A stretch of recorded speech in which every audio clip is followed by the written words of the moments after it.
নমস্কার বন্ধুরা, আজ একটা আপনাদের সঙ্গে শেয়ার করব শীতকালীন স্পেশাল একটা চিকেন, যেটা কিন্তু শীতকালে দারুণ লাগবে খেতে। শীতের সবজি দিয়ে এই স্পেশাল চিকেনটা হয়। এটা ভীষণই সুস্বাদু একটা চিকেন, খুব অল্প ইনগ্রেডিয়েন্টস দিয়ে তৈরি হয়। চলুন দেখে নিই আজকে সেই চিকেনটা আমরা কেমন করে তৈরি করছি। এই প্রসেসে যদি এই চিকেনটা করেন তো আমার মনে হয় শীতের সন্ধেবেলা ডিনারটা কিন্তু একদম জমে যাবে। ল্যাডলো স্পুনে সবাইকে স্বাগত জানাচ্ছি। আর রান্নাটা পছন্দ হলে বন্ধুরা সবার কাছে লাইক, শেয়ার ও কমেন্টসও আশা করছি। চলুন দেখে নিই এর জন্য কি কি লাগছে এবং কেমন করে করছি সেটা আজকে আপনাদের সঙ্গে শেয়ার করছি, এবং অবশ্যই আশা করব যে কেউ না কেউ এটা বানাবেন, বানিয়ে আমাদের সঙ্গে কমেন্টসে জানাবেন কেমন হলো। এর জন্য কী কী নিয়েছি অবশ্যই দেখতে পাচ্ছেন। ধনেপাতা, পেঁয়াজ কলি, কাঁচা লঙ্কা, দুখানা মিডিয়াম সাইজের পেঁয়াজ কুচিয়ে নিয়েছি, আদা রসুন বাটা নিয়েছি, আর 12 থেকে 14টা মতন কাজু বাদাম গরম জলে ভিজিয়ে রেখেছি পেস্ট করে নেওয়ার জন্য। সমস্ত ইনগ্রেডিয়েন্টস আমার তৈরি হয়ে গেছে। এবার চিকেনটাকেও ভালো করে ধুয়ে রেখেছি। চলুন এবার দেখছি যে কীভাবে রান্নাটা করি। পেঁয়াজকলিটা এখানে ব্যবহার করব, পেঁয়াজকলি ও ধনেপাতাটা সেটা কীভাবে ব্যবহার করছি দেখুন। এর জন্য একটু গরম জল বসিয়ে দিয়েছি। গরম জলটা একটু ফুটে উঠলে পরে তাতে পেঁয়াজকলি আর ধনেপাতাটা দিয়ে দিতে হবে। আমি কাঁচা লঙ্কাটা এর মধ্যে দিলাম না, সেটা কাঁচা লঙ্কাটা পরে ব্যবহার করব, তাই রেখে দিলাম। ইচ্ছে হলে আপনারা এটার মধ্যে দিয়েও দিতে পারেন।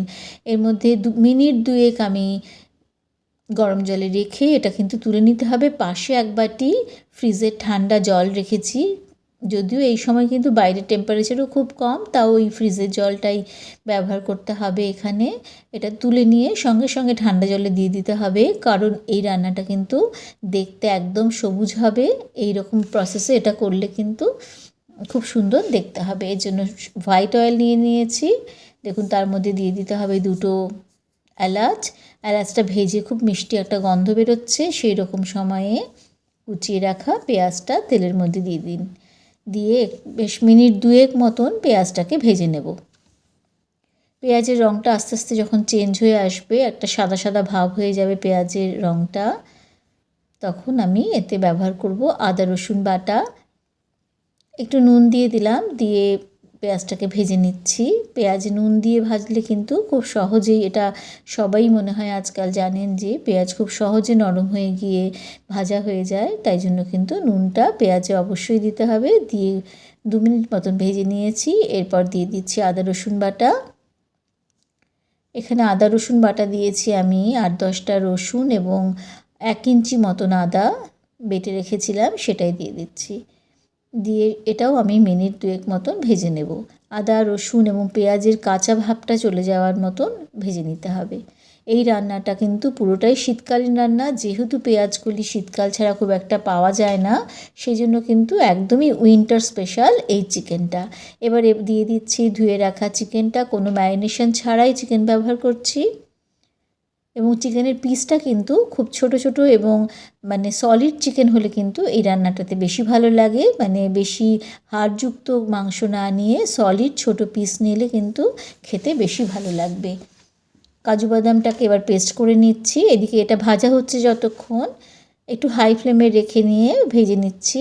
চিকেনটা প্রথম দিকে একটু হাই ফ্লেমে ব্যবহার করলে কিন্তু চিকেন খুব ভালো মতন সেদ্ধ হয়, সেই জন্য মশলার সঙ্গে চিকেনটা আমি একটু বেশি হাই ফ্লেমে রেখে ভেজে নিয়ে এবার কমিয়ে দিয়েছি। দিয়ে তার মধ্যে বাকি যে মশলাগুলো ব্যবহার করেছি সেগুলো দিচ্ছি। ধনে গুঁড়ো দিলাম, জিরে গুঁড়ো দিচ্ছি, আর দিলাম গোলমরিচের গুঁড়ো, আর খুব সামান্য পরিমাণে হলুদ ব্যবহার করেছি। এবার দিয়ে এটা কিন্তু সিমে আঁচে রেখে আমি প্রায় 5 থেকে 7 মিনিট মতন চিকেনটাকে ভেজে নেব। এবং তাতে দরকার লাগলে সামান্য পরিমাণে জলও ব্যবহার করেছি, একটু ঢাকা দিয়ে জল দিয়ে। সেই জায়গাটা আপনাদেরকে দেখাতে ভুলে গেছি, আমি একটু চাপা দিয়ে, যাতে চিকেনটা রীতিমতো রান্নাটা হয়ে যায়। কারণ এই ধনেপাতা পেঁয়াজগুলি এবার আমি একটা বাটা তৈরি করে নিচ্ছি। এটা দেওয়ার পরে কিন্তু বেশিক্ষণ রান্না করা চলবে না, সেই জন্য কিন্তু চিকেনটা অনেকটাই এখানে রান্না করে নিতে হবে আগেই। দেখুন চিকেনটা কিন্তু অনেকটা রান্না হয়ে গেছে। এরকম সময় দিয়ে দিতে হবে বেটে রাখা কাজু বাদাম। কাজু বাদামের পেস্টটা যখন দেবেন তখন কিন্তু গ্যাস একদমই বাড়াবেন না, তাহলে কিন্তু তলায় লেগে যাওয়ার চান্স থাকে। খুব মিহি করে পেস্ট করে রাখা কাজু বাদাম বাটা চিকেনের মধ্যে দিয়ে দিতে হবে। যারা আফগানি চিকেন খেয়েছেন তারা হয়তো জানেন যে এই রেসিপিটা অনেকটা ওর কাছাকাছি, যদিও এতে পেঁয়াজকলি বা ব্যবহার হয় না, তাতে ব্যবহার হচ্ছে দই। খুব ভালো মতন কষিয়ে নিচ্ছি যতক্ষণ না পর্যন্ত চিকেনটা থেকে তেল বেরিয়ে আসে, ততক্ষণ কিন্তু চিকেনটাকে কষিয়ে নিতে হবে। দেখুন চিকেন থেকে তেল ছেড়ে দিয়েছে, এরম সময় বেটে রাখা ধনেপাতা এবং পেঁয়াজকলি সেদ্ধটাকে দিয়ে দিতে হবে। দেখুন রঙটা দেখেই বুঝতে পারছেন ভীষণ রকমের সবুজ আছে, কারণ যেভাবে এটা তৈরি করা হয়েছে গরম জলে দিয়েই তুলে নিয়ে ঠান্ডা জলে এরমভাবে দিলে কিন্তু ধনেপাতা বা পেঁয়াজকলির রঙটা অটুট থাকে, সবজির রঙটা অটুট থাকে। এবার আর একটুখানি আমি নুন ব্যবহার করেছি। তেলের পরিমাণ আপনি আপনার ইচ্ছে মতন দেবেন এবং নুন ঝাল সবটাই কিন্তু আপনার নিজের ইচ্ছে মতন ব্যবহার করবেন। শুধু এই প্রসেসে করে দেখবেন বন্ধুরা, অবশ্যই আপনাদের পছন্দ হবে, সেটা কিন্তু একদম গ্যারান্টি।